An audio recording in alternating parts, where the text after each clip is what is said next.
Every Christmas, CEO Clara Welles sat alone in her glass penthouse, the city lights below as cold as the silence around her.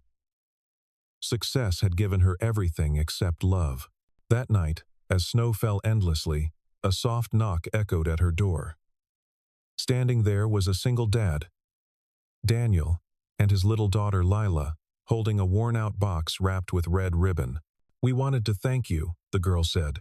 Inside the box was something that would thaw years of pain and remind Clara what Christmas was meant to be. The snow began falling at dusk, dusting the Manhattan skyline in white. From the 42nd floor, Clara Welles watched the flakes dance against her floor-to-ceiling windows, each one catching the glow of 1,000 holiday lights below. The city sparkled. Families streamed along Fifth Avenue, their laughter rising like steam from hot chocolate cups. Couples kissed beneath mistletoe in storefront doorways. Children pressed their noses against toy shop windows, eyes wide with wonder. Clara saw it all, felt none of it. Her penthouse was a monument to achievement. Marble floors, Danish furniture, original art on walls painted the color of winter fog. Everything was perfect. Everything was cold. The thermostat read 72 degrees, but Clara pulled her cashmere cardigan tighter anyway. Some chills ran deeper than temperature. She poured herself a glass of wine, a Bordeaux that cost more than most people's monthly rent, and carried it to the window. Her reflection stared back at her. A woman of 40. One who looked 35. Blonde hair swept into a professional knot. Gray eyes that had forgotten how to soften. The magazines called her a titan of industry. Forbes had featured her on their cover 3 times. "The woman who never sleeps," one headline had proclaimed. They were right. She didn't sleep much. Sleeping meant dreaming. And dreaming meant remembering. Her phone sat silent on the granite countertop. No calls, no messages. Her assistant had sent a generic Happy Holidays text 3 days ago. Her lawyer had emailed about quarterly dividends. That was the extent of her Christmas communication. 17 years of building Welles Industries, a tech empire that employed 12,000 people across 6 continents, and she had no one to share Christmas dinner with. Clara took a long sip of wine and closed her eyes. The memory came unbidden, as it always did this time of year. Her father's workshop, smelling of pine and motor oil. She was 9 years old, standing on a wooden stool, helping him hang lights on the garage. "Promise me something, Clara Bear," her father had said, his calloused hands gentle as he lifted her down. "No matter how busy you get, no matter how successful you become, and you will be successful, I can see it in you, promise you won't let work make you forget what Christmas means." "What does it mean, Daddy?" He'd smiled, snow catching in his graying beard. "Being together. That's all. Just being with the people you love." 4 months later, a heart attack took him. Clara was 10. Her mother had died giving birth to her. After her father passed, Clara went to live with an aunt who saw her as an obligation, not a niece. Christmas became just another day. By the time Clara turned 18, she'd learned that success was easier than connection. Spreadsheets didn't leave you. Quarterly reports didn't die. She opened her eyes and looked down at the street again. A family was crossing at the intersection. Father, mother, 2 children. The father was carrying the youngest on his shoulders, both of them laughing at something. The mother held the older child's hand. They looked like a Norman Rockwell painting come to life. Clara turned away. The wine suddenly tasted bitter. Her laptop sat open on the dining table, still displaying the email she'd sent that morning.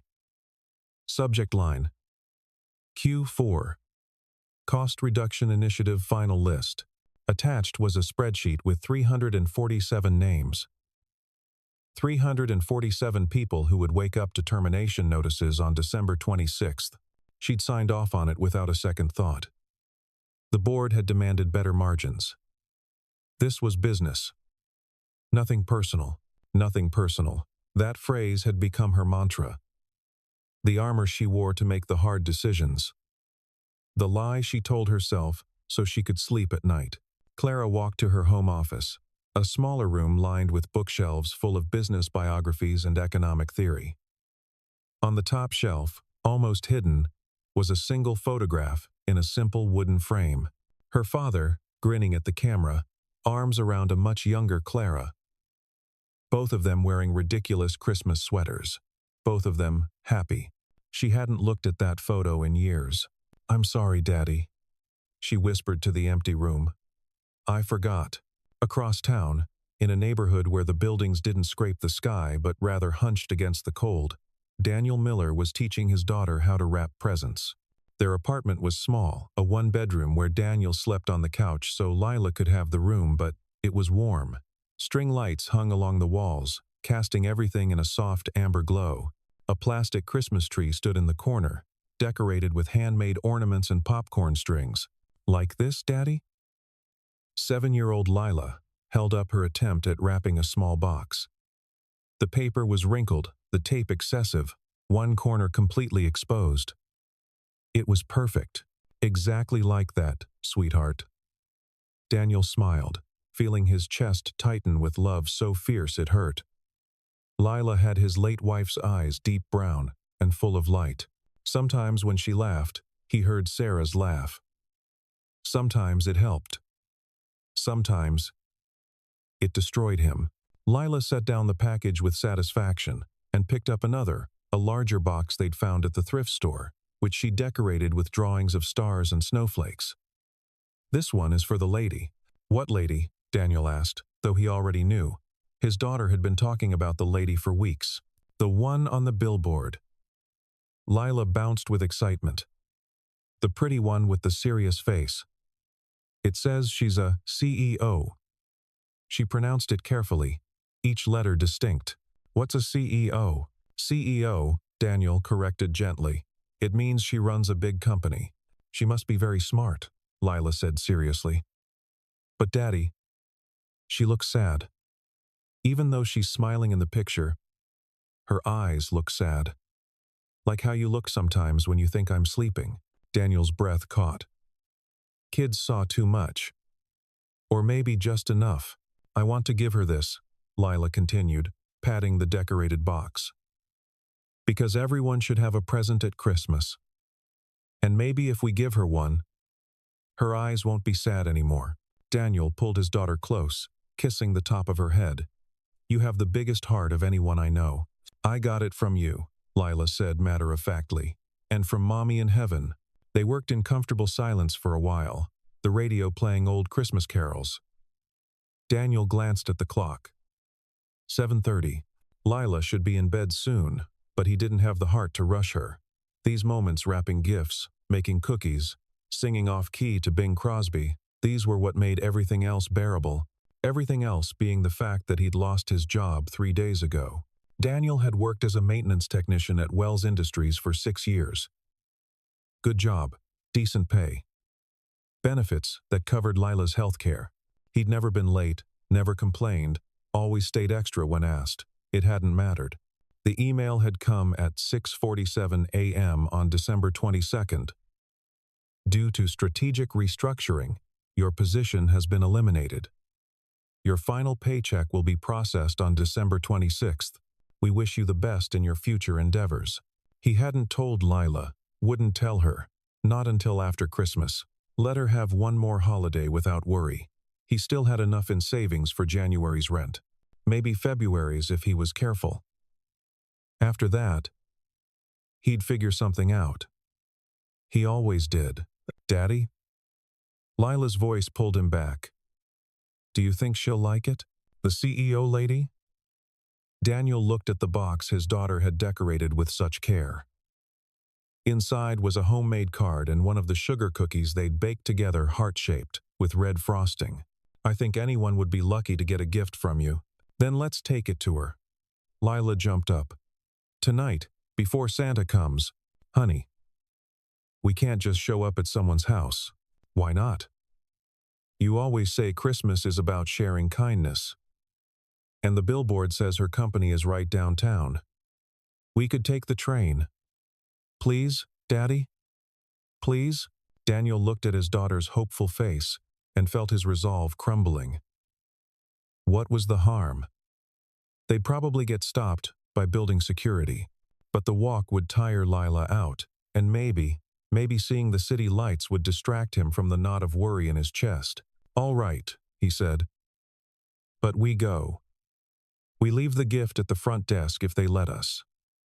And we come straight home. Deal?" "Deal." Lila was already pulling on her winter coat, the red one with the toggles that Sarah had bought 2 years before the accident. It was getting small, but Lila refused to part with it. They bundled up and headed out into the snow. The subway was crowded with late shoppers and people heading to parties. Lila clutched the box to her chest like a treasure, her eyes bright with purpose. Daniel held her other hand and tried not to think about job applications, about bills, about the future. For tonight, there was only this. His daughter's hand in his, snow falling like grace, and the crazy hope that maybe, just maybe, a little kindness could reach even the highest towers. At the same moment Daniel and Lila descended into the subway, Clara was standing in her kitchen, staring at a text message from her CFO. "Board is thrilled with Q4 numbers. Your cost-cutting strategy put us 8% over projection. Well done, 8%. That was what 347 families were worth. 8% increase in shareholder value." Clara deleted the message and poured another glass of wine. The apartment felt smaller suddenly, despite its 2,000 square feet. The walls seemed to press in. She walked to the living room and turned on the television, hoping for noise, for distraction. A classic Christmas movie was playing. Jimmy Stewart running through snowy streets, shouting about wanting to live again. She turned it off. Her phone buzzed. An email from her assistant, forwarded from HR. "Several terminated employees have requested appeals hearings. How should we proceed?" Clara's finger hovered over the screen. The old her from just hours ago would have written back. "Deny all appeals. Decisions are final." But something had shifted tonight. Maybe it was the wine. Maybe it was the date. Maybe it was the memory of her father's voice. "Promise me you won't forget." She set the phone down without responding. Across the city, Daniel and Lila emerged from the subway into a different world. This part of Manhattan glittered. Every building was a monument. Every store window, a work of art. Lila's eyes went wide as she took it all in. The tree at Rockefeller Center visible in the distance, the horse-drawn carriages clip-clopping past, the doormen in their uniforms standing like toy soldiers. "It's like a fairy tale," Lila whispered. "Sure is," Daniel agreed, though his own feelings were more complicated. This wealth, this abundance, it existed in the same city where he'd just lost his job, where families lined up at food banks, where the subway station smelled like desperation and cold concrete. They walked 3 more blocks until they reached Wells Tower. 42 stories of glass and steel, lit from within like a giant lantern. The company logo glowed at the top, a stylized W that looked like it was made of light itself. "That's where the lady works," Lila said with certainty. Daniel checked the address on his phone, the same address that had been on his termination letter. "Yeah," he said quietly. "That's the place." The lobby was closed, but Daniel could see a security guard through the glass doors. He was about to turn away, call this whole thing a nice try, when Lila darted forward and knocked on the glass. The guard looked up, surprised. He was an older man with kind eyes. He walked to the door and cracked it open.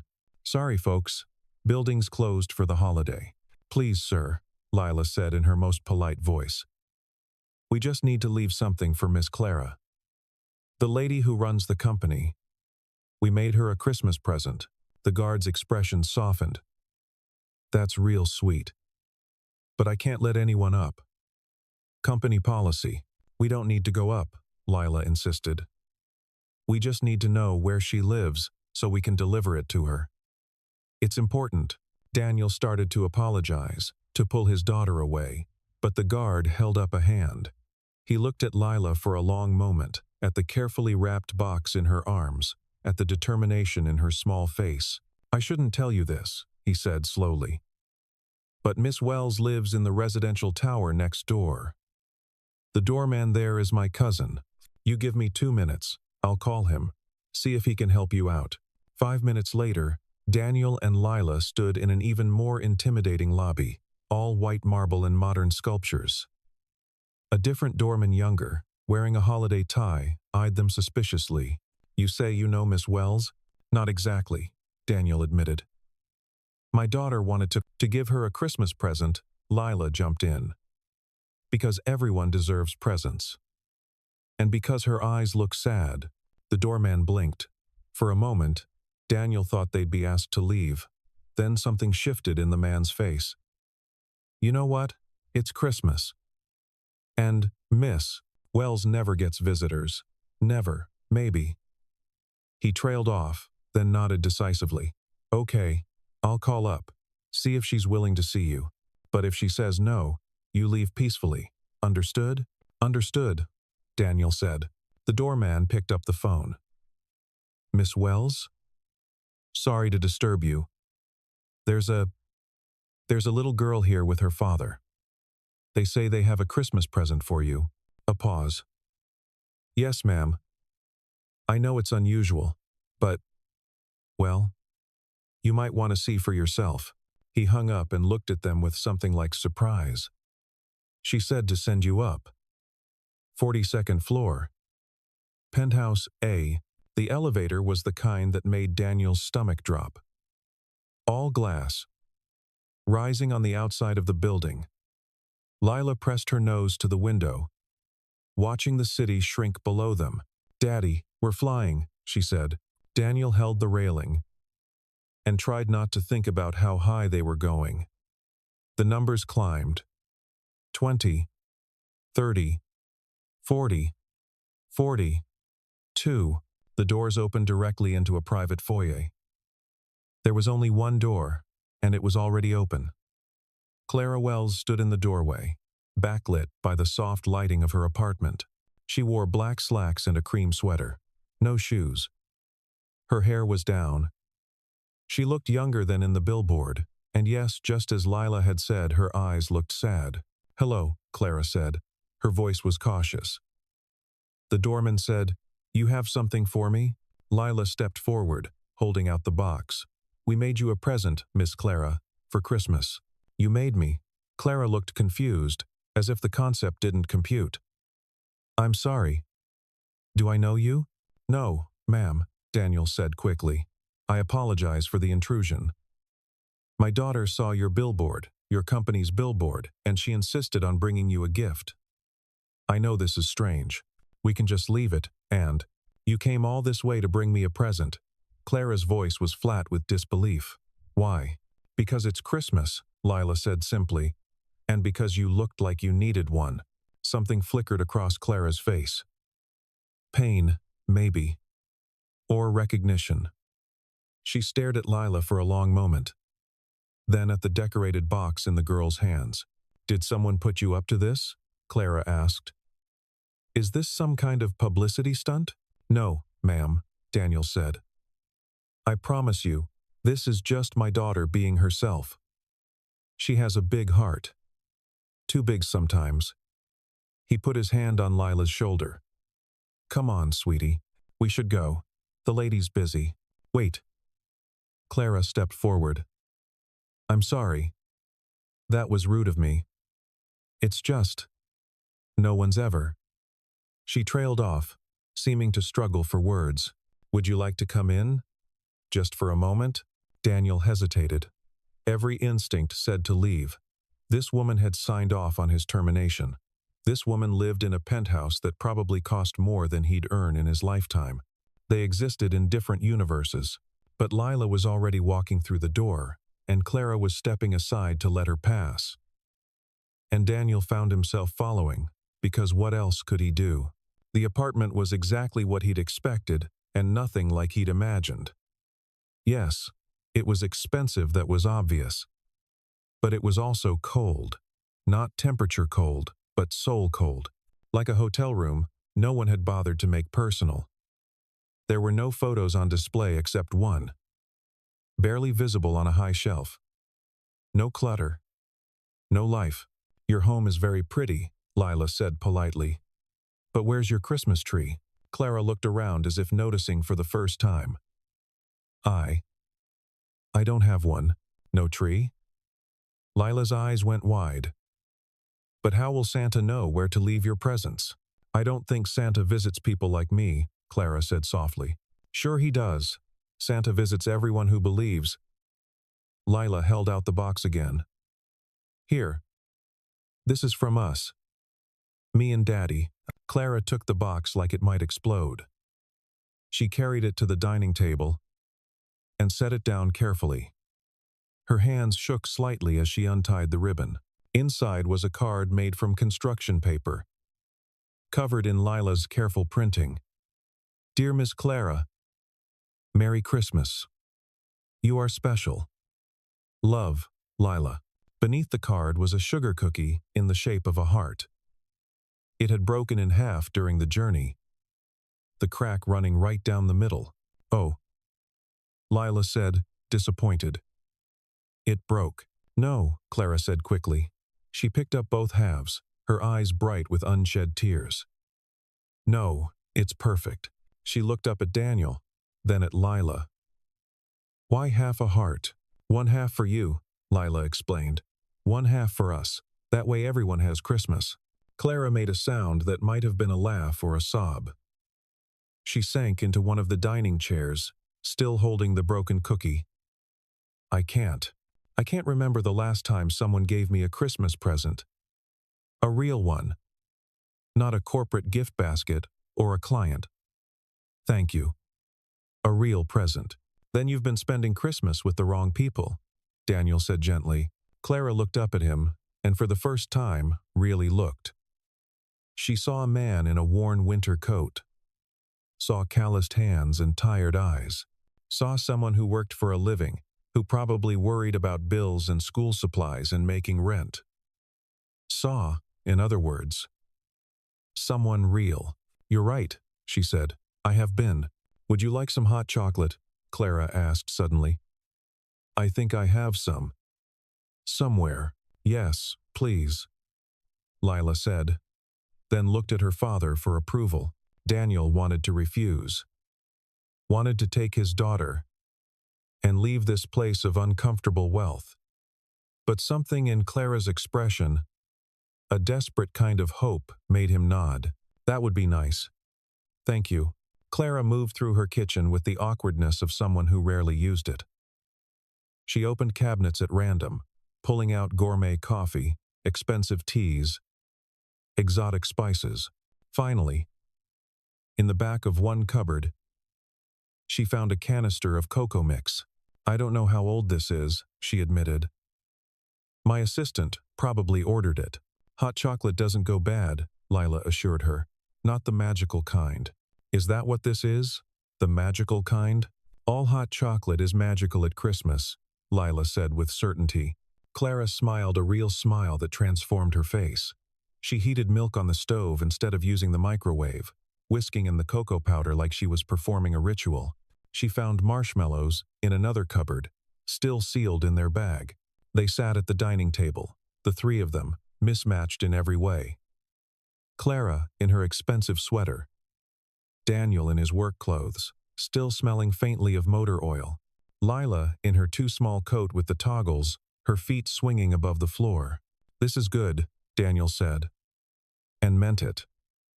The cocoa was rich and warm, sweetness spreading through his chest. Tell me about yourselves, Clara said. Please, if you don't mind. So Lila told her about school, about her best friend Emma, about the book she was reading about dragons.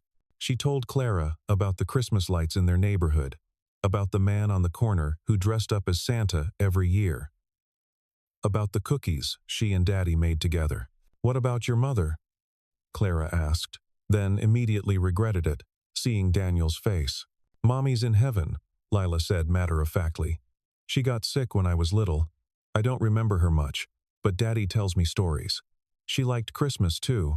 She made the best gingerbread houses. I'm so sorry, Clara said. It's okay, Lila said. It's sad, but it's okay, because we still have each other. Right. Daddy? Right, sweetheart. Daniel's voice was rough. He cleared his throat. What about you, Miss Welles? Any family? Clara, she corrected. Please. And no. No family. My father died when I was young. My mother died when I was born. I had an aunt. But we don't speak. So you're alone? Lila asked with a child's directness. Yes, Clara said simply. I'm alone. That's terrible, Lila said. Nobody should be alone at Christmas. Clara looked down at her mug. I made choices. I focused on work. I thought success would be enough. I thought. She trailed off. I don't know what I thought. Success is important, Daniel said carefully. But it's not everything. No, Clara agreed. It's not. They sat in silence for a moment. Outside, snow continued to fall. The city lights twinkled. But inside Clara's apartment, for the first time in years, there was something warmer than wealth. There was connection. I work for you, Daniel said suddenly. The words came out before he could stop them. Or I did. Until 3 days ago, Clara's head snapped up. What? Welles Industries. Maintenance tech. 6 years. You probably don't remember approving the termination list. But I was on it. Number 212, if I recall correctly. Clara's face went white. Oh God. It's okay, Daniel said, though it wasn't. That's business. I understand. You have to make tough choices. No. Clara stood up abruptly, her chair scraping against the marble. No, it's not okay. I signed that list without thinking. Without. She pressed her hands to her face. 347 people. 347 families. And I didn't even hesitate. Clara, do you have any idea what I've become? She laughed bitterly. You came here tonight, you and your beautiful daughter, to bring me a present, to be kind to me. And I took your job. I took your livelihood, and I didn't even know your name. It's Daniel, he said quietly. Daniel Miller. Daniel Miller. Clara repeated it like a prayer or a curse. Number 212. Why are you crying? Lila asked, concerned. Clara touched her face, surprised to find it wet. Because I forgot something important. Something my father tried to teach me. I forgot that people aren't numbers on a spreadsheet. I forgot that every decision I make affects real lives, real families. But you remember now, Lila said, hopefully, right? Clara looked at the little girl at her earnest face, at the half cookie still sitting on the table between them. At the card that said, "You are special." Yes, Clara whispered. I remember now. The conversation that followed was unlike any Clara had experienced in decades. No business talk, no networking, no carefully constructed professional personas. Just 3 people. Talking like humans. Daniel told her about his work, how he'd loved solving mechanical problems, the satisfaction of fixing something broken, how he'd taken pride in keeping the building running smoothly. Even though most people never noticed, how he'd hoped it would be a stable job, something he could build on, something that would let him give Lila a good life. I'm sorry, Clara said again. I wish I could. Don't, Daniel interrupted gently. Please, I didn't tell you to make you feel guilty. I told you because I think you need to know, not as my former employer. As a person, you need to know what your decisions look like, from the ground level. Clara nodded slowly. You're right. I do. I've been so high up in my tower that I stopped seeing the street. Lila had finished her cocoa and was exploring the apartment with the casual curiosity of childhood. She found the bookshelf, pulled out a heavy volume on economic theory, and immediately put it back. Don't you have any storybooks? She asked. I'm afraid not, Clara admitted. That's sad. Stories are important. They help you remember how to dream. I used to dream, Clara said softly. She stood and walked to the bookshelf, reaching up to retrieve the single photo frame. She brought it back to the table and showed it to Daniel and Lila. That's my father. And that's me. A long time ago. You look happy, Lila observed. I was. This was taken a few weeks before he died. He ran a small garage, fixed cars. He loved Christmas. Loved everything about it. The lights. The music. The excuse to be generous. Clara's finger traced her father's face in the photo. He made me promise I wouldn't let work make me forget what Christmas meant. I made that promise. And then I broke it. Promises can be fixed, Lila said matter-of-factly. Like Daddy fixes cars. You just need the right tools. Daniel smiled. That's very wise, honey. I know, Lila said without arrogance. It was simply a statement of fact. Clara laughed a real laugh, surprised and genuine. You're right. Maybe promises can be fixed. I'm just not sure I have the right tools anymore.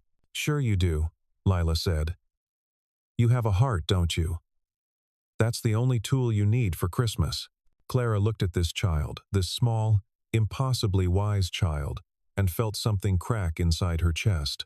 All the armor she'd built up, all the walls she'd constructed, were crumbling under the weight of a 7-year-old's simple truth. Tell me more about your father, Daniel said, sensing Clara needed to talk. So she did. She told them about the workshop that smelled of pine and motor oil. About the Christmas lights they'd hung together. About the year they'd driven to the countryside to cut down their own tree, and how it had been too tall for their living room. So they'd had to saw off the top. About how her father would make hot cider and tell her stories about reindeer that could fly because they believed they could. He sounds wonderful, Daniel said. He was. He would have liked you both. He loved people who knew how to be kind without expecting anything in return. Like Lila, Daniel said, pulling his daughter close. Like both of you, Clara corrected. They talked for another hour. Clara learned that Daniel could play guitar, but hadn't had money to replace his broken one. Learned that Lila wanted to be a veterinarian when she grew up. Learned that they volunteered at a local shelter every Thanksgiving, serving meals to people even less fortunate than themselves. In turn, Clara found herself sharing things she'd never told anyone.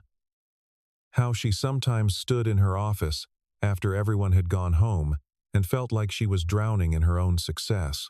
How she dated briefly over the years, but never let anyone close enough to matter. How she'd convinced herself that loneliness was just the price of achievement. That's a terrible price, Lila said, yawning. The late hour was catching up with her. It is, Clara agreed. The worst kind. Daniel checked his watch. We should go. It's getting late, and someone needs to be in bed before Santa comes. No, Lila protested, but another yawn betrayed her. Clara felt panic flutter in her chest. They were going to leave, and the apartment would be empty again, and the silence would return. She wasn't ready for the silence. Wait, she said. I know this is. I know we just met, but would you like to stay for dinner? I don't have much I usually order in, but I could make something. Or we could order together. Please, I'd like the company. Daniel hesitated. Clara could see him weighing at the strangeness of the situation, the late hour, his daughter's fatigue. But she could also see something else in his face. Kindness. The kind her father would have recognized. Okay, he said finally.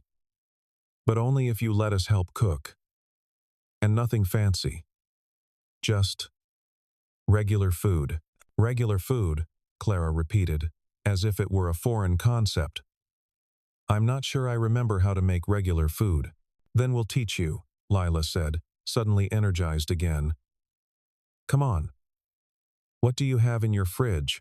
They ended up making pancakes. It was nearly 9 o'clock at night. But Lila declared that breakfast for dinner was perfectly acceptable at Christmas. Clara's refrigerator yielded milk, eggs, and butter. Daniel found flour and sugar in the cupboard. Lila appointed herself the official mixer.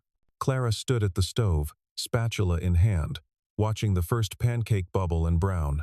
Behind her, Lila hummed a Christmas carol, while Daniel set the table with Clara's expensive plates, the ones that had never been used, still in their original packaging. "You never use these?" Daniel asked, incredulous.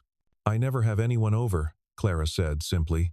It should have been awkward, this domestic scene, but somehow it wasn't. Maybe because they were all pretending this was normal, that a CEO and a laid-off maintenance tech and his daughter cooked together all the time. Or maybe because, for these few hours, it actually was normal. Real. They ate at the dining table, the same one where Clara usually reviewed reports and signed contracts. Lila drowned her pancakes in syrup. Daniel made terrible jokes that made his daughter giggle. Clara laughed more in that one meal than she had in years, but as the plates were being cleared, Daniel's phone buzzed. He glanced at it, and Clara saw his expression change. Saw the reminder of reality creep back in. "What is it?" she asked.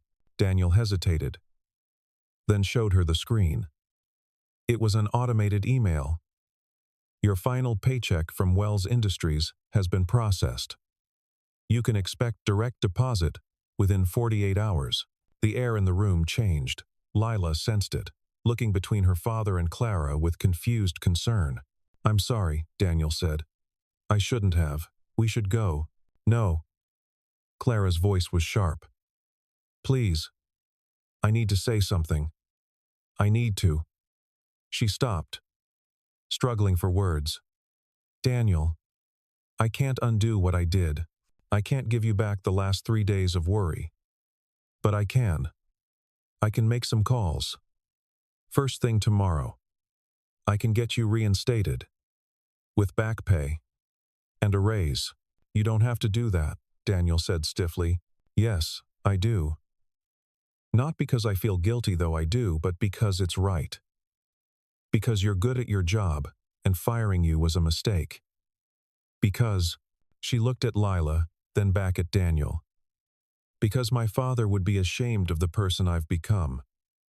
And I need to start fixing that." "Clara, please," she said. "Let me try to make this right. Not just for you. For all of them. All 347. Daniel stared at her. "You'd really do that? Reverse all the terminations?" "Not all of them. Some were legitimate performance issues. But most?" She nodded. "Yes. I'll review every case personally. I'll start being the kind of leader my father would have wanted me to be." Lila, who had been watching this exchange with wide eyes, suddenly clapped her hands. "See? I told you your heart was the right tool." Despite everything, they all laughed. The tension broke. But something remained, a recognition between Clara and Daniel that this night had changed something fundamental, that they'd seen each other, truly seen each other, in a way most people never did. "It's late," Daniel said finally. "We really should get Lila home." "Of course." Clara stood, suddenly not wanting them to leave. "Let me call you a car. Please. It's the least I can do. We can take the subway." "Please," Clara said again. Daniel nodded. While Clara made the call, Lila came over and hugged her, a spontaneous gesture that took Clara completely by surprise. The child's small arms wrapped around her waist, squeezing tight. "Thank you for letting us visit," Lila whispered. "You're not scary at all. You're just sad. But I think you'll be less sad now." Clara bent down, hugging the girl back. "I think you're right. Thank you for the present. For both presents, the cookie and the company. You're welcome. Merry Christmas, Miss Clara." "Merry Christmas, Lila." The town car arrived within minutes. Daniel bundled Lila into her coat, and they headed toward the elevator. Clara walked them to the door, feeling the cold of the approaching emptiness already seeping in. But as the elevator doors opened, the doorman's voice crackled over the intercom. "Miss Welles, sorry to interrupt, but you should turn on the news. They're saying the storm's getting worse, much worse. They're shutting down the subway and recommending everyone stay inside. Clara turned to Daniel. Stay, please, just until the storm passes. I have guest rooms, plenty of space. It's not safe to. We'll be fine, Daniel started to say, but then the lights flickered. Once. Twice. The power died, plunging the apartment into darkness. For a moment, no one moved. Then Clara's emergency lighting kicked in, casting everything in an eerie blue glow. Backup generator, she said automatically. But it only powers essential systems. No heat. No stove. Daddy, Lila's voice was small, scared. It's okay, sweetheart. We'll just. But Daniel stopped, looking out the windows at the snow, which was falling so thick now it looked like a white wall. Clara made the decision for him. You're staying. That's final. I have blankets. We have a fireplace that doesn't need electricity. I never use it, but it works. We'll figure it out. She moved through the apartment with sudden purpose, directing Daniel to help her push the sofa closer to the fireplace. She found candles in a closet, expensive aromatherapy ones she'd never lit. Daniel got the fire started using old newspapers and a lighter he found in a kitchen drawer. Within 20 minutes, they'd created a makeshift camp. Blankets and pillows piled on the floor near the fire. Candles on every surface. The apartment had transformed from a sterile showroom into something that almost felt like a home. This is like camping, Lila said, her fear forgotten. But inside, they huddled by the fire, watching the flames dance. The wind howled against the windows, but here in their small circle of light, it felt safe, warm, real. I haven't sat by a fire in years, Clara said softly. I'd forgotten how alive it makes you feel. How present. Fire is honest, Daniel said. It's warm or it's not. It's burning or it's not. There's no pretending with fire. I've done a lot of pretending, Clara admitted. Pretending I was happy. Pretending I didn't need anyone. Pretending that success was enough. Why? Daniel asked. I mean, if you don't mind me asking why? The pretending? Clara stared into the flames. Because it hurt less. After my father died, I learned that caring about people meant risking pain. So I stopped caring. I built walls. I told myself it was strength, but it wasn't, Daniel said quietly. No. It was fear. I was so afraid of being hurt again that I chose numbness instead.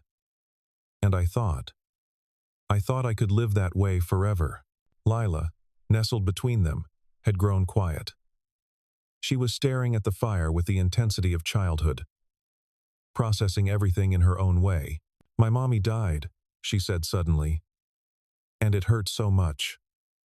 I cried for days and days. But Daddy told me something important. What did he tell you? Clara asked gently. He said that love is worth the hurt.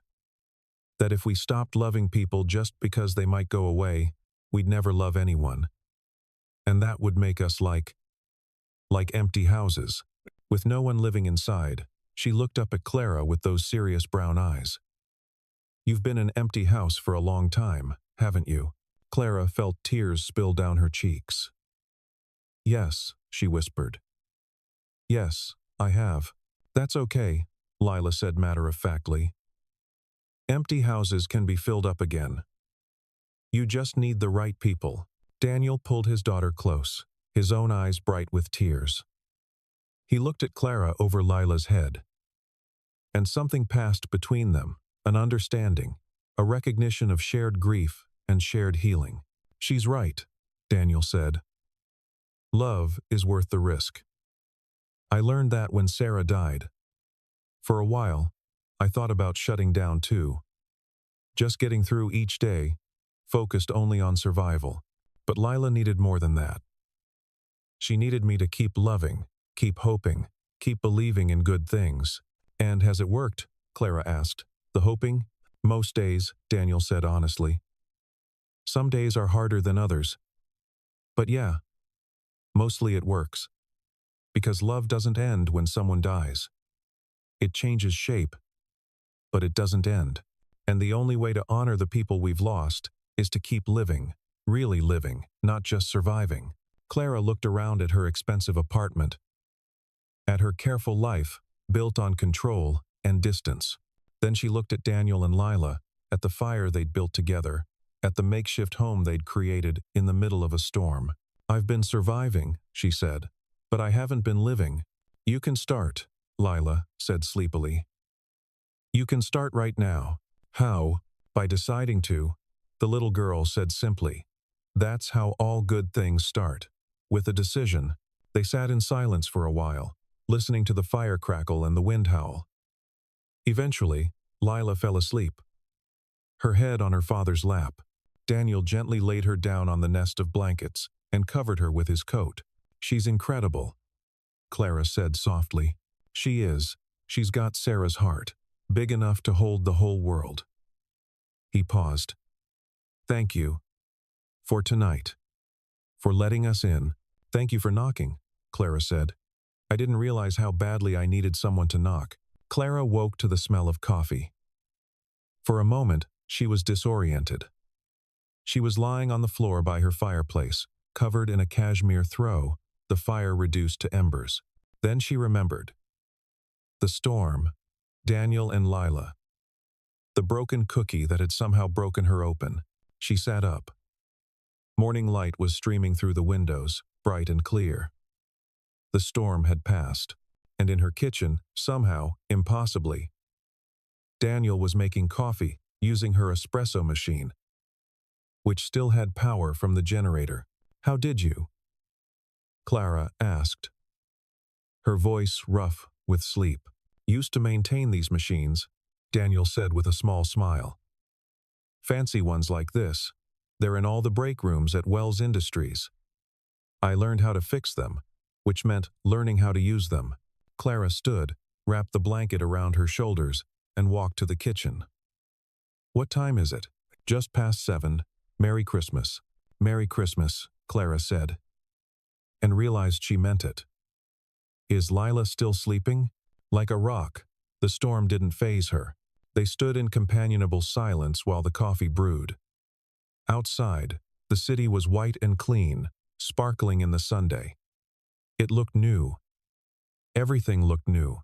"I've been thinking," Clara said, "about what you said last night, about really living versus just surviving." "Yeah? I want to change. Not just the terminations, though I'm doing that, but everything. The way I run the company, the way I treat people, the way I—" She stopped. "The way I live." Daniel handed her a cup of coffee.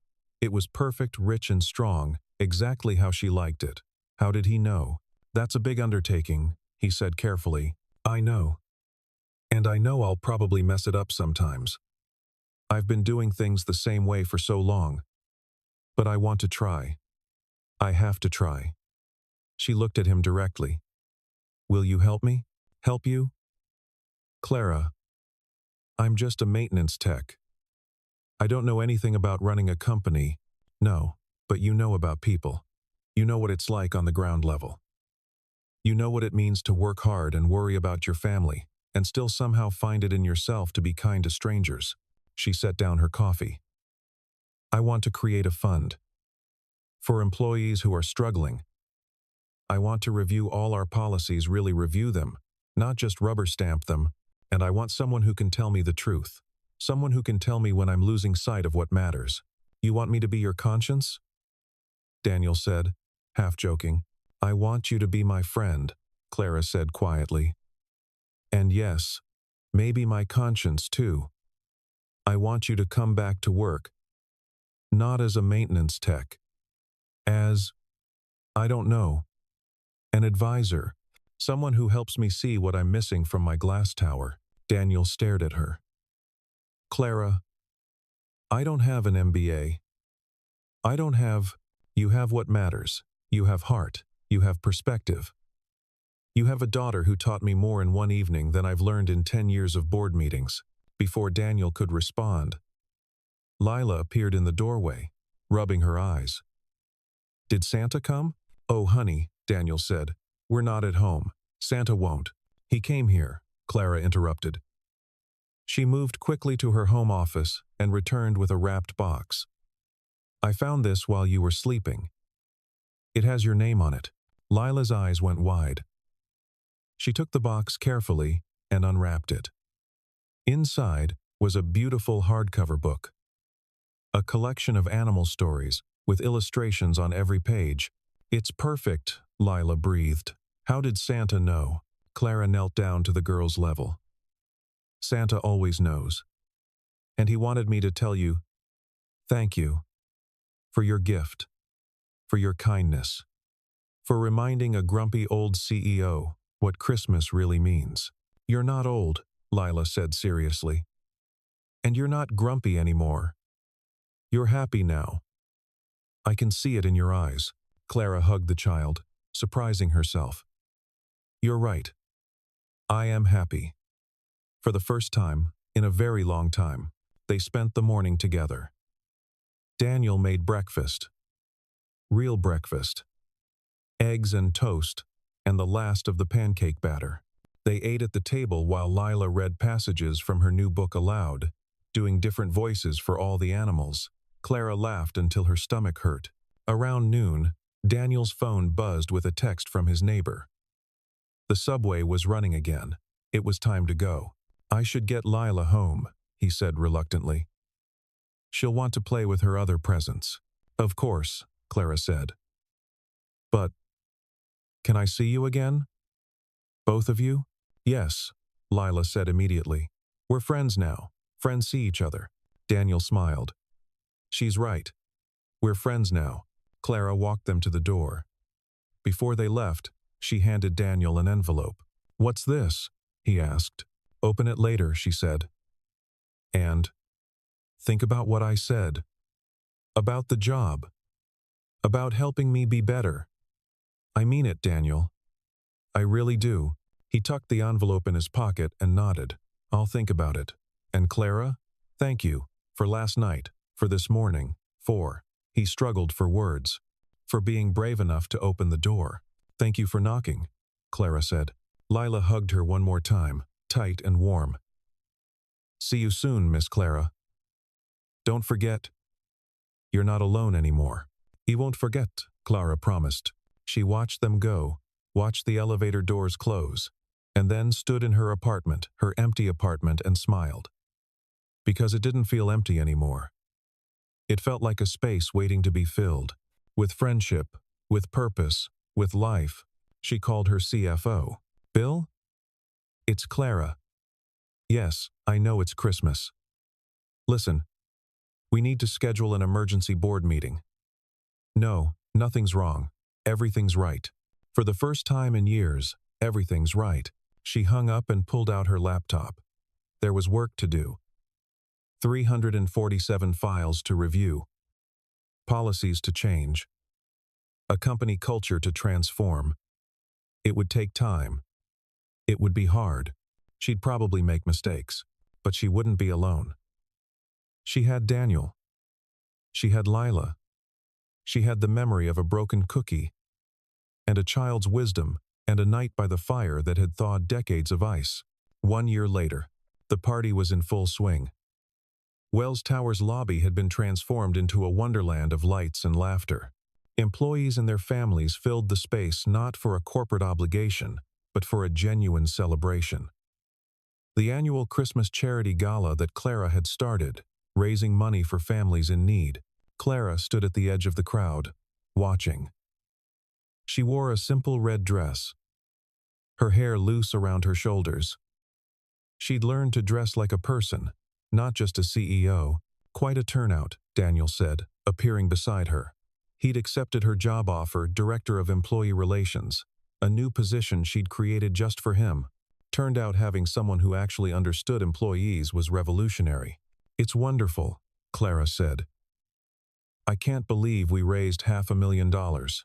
"Believe it," Daniel said. "People want to help. They just need someone to show them how." Lila ran up, slightly out of breath, her party dress already rumpled. "Miss Clara! Miss Clara! They're about to light the big tree. You have to come see." Clara let herself be pulled into the crowd, Daniel following behind. They stood together as the countdown began. 10, 9, 8. Clara looked around at the faces employees she now knew by name. Children she'd met at company picnics. Families she'd helped through the hardship fund she'd established. A year ago, these people had been numbers on a spreadsheet. Now they were her purpose. 3, 2, 1. The tree blazed to life, 50 feet of light and joy. Everyone cheered. Lila jumped up and down. Daniel put his arm around his daughter, then carefully, gently around Clara too. "You did good," he said quietly, so only she could hear. "Your father would be proud."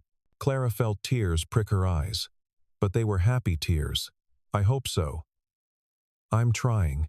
"You're doing more than trying," Daniel said. "You're succeeding at the things that actually matter." Later, after the party wound down, after most people had gone home, Clara stood alone in her penthouse, but not really alone. The space had changed. There were photos now, on every surface. Daniel and Lila at the company picnic, the three of them at Thanksgiving, serving meals at the shelter, candid shots from board meetings where she'd insisted they have actual fun. And there, in the place of honor on the bookshelf, was a new photo in a simple frame. Clara, Daniel, and Lila. Standing in front of the Christmas tree, all of them laughing at something Lila had just said. Below it, in a smaller frame, was a child's drawing. It showed 3 stick figures holding hands, with the words "Our Family" written in careful letters above. Lila had made it for her last week. "Because you're part of our family now," she'd explained. "Not like a mom, nobody can replace mommy. But like an aunt. An aunt we chose." Clara had cried then too. Her phone buzzed with a text from Daniel. "Lila wants to know if you're coming over for Christmas dinner tomorrow. Fair warning, she's attempting gingerbread houses. It may get messy." Clara smiled and typed back. Wouldn't miss it for the world. She walked to the window one last time, looking out at the city. The same view she'd seen a year ago, when she'd been alone and frozen and lost. But everything was different now, because one single dad and his daughter had knocked on her door with a gift of hope, and she'd been brave enough to let them in. The snow was falling again, soft and gentle. Tomorrow would be Christmas. And Clara Welles, CEO of Welles Industries, woman who'd had everything and nothing, would spend it with family. The family she'd been given when she'd finally learned to open her heart. She raised her half of the heart-shaped cookie, the one she'd kept from that first night, carefully preserved under glass, and smiled. "Merry Christmas, Daddy," she whispered. "I kept my promise." I remembered, and somewhere, in the space between memory and hope, she could have sworn she heard her father's voice. "That's my girl. That's my Clara." Bare. Outside, the city sparkled with a million lights. Inside, Clara Welles was finally, truly home. Sometimes the greatest gifts come in the smallest packages, wrapped not in paper, but in courage, kindness, and the willingness to knock on a stranger's door. And sometimes, Christmas miracles are simply the result of one frozen heart finally agreeing to thaw.